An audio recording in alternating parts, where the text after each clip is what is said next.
नमस्कार मित्रांनो, good morning. माझं नाव सागर पाटील आहे. माझ्या यूट्यूब चॅनलवर तुमचं स्वागत आहे. आज व्हिडिओ बनवायचं कारण म्हणजे आता दिवाळी चालू झाली आहे. मराठी लोकांचा सण आहे, सर्वांचा सण आहे, सर्व साजरे करतात. हिंदू, मुस्लिम, सिख, ईसाई सर्व साजरे करतात. तर आता काही फटाके फुटणार, आम्ही फटाके फोडणार, बॉम्ब फोडणार. बॉम्ब म्हणजे ते नव्हे, दिवाळीचे बॉम्ब फोडणार.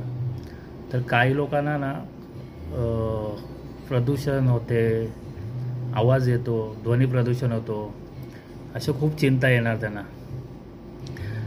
तर त्यांना मला एकच सांगायचं आहे, प्रदूषण होतो ठीक आहे, हे सर्व काही ठीक आहे, पण दिवाळीच्या टायमावर आणि हिंदू सणांच्या टायमावर जर तुम्हाला प्रदूषण होताना दिसत आहे तर मग आम्ही प्रदूषण करणार. 1-2 दिवसांनी काही प्रदूषण होत नाही.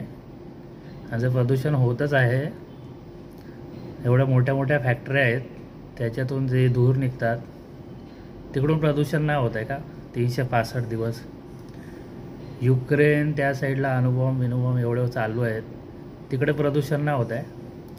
फक्त दिवाळीच्या टायमाला प्रदूषण होणार का?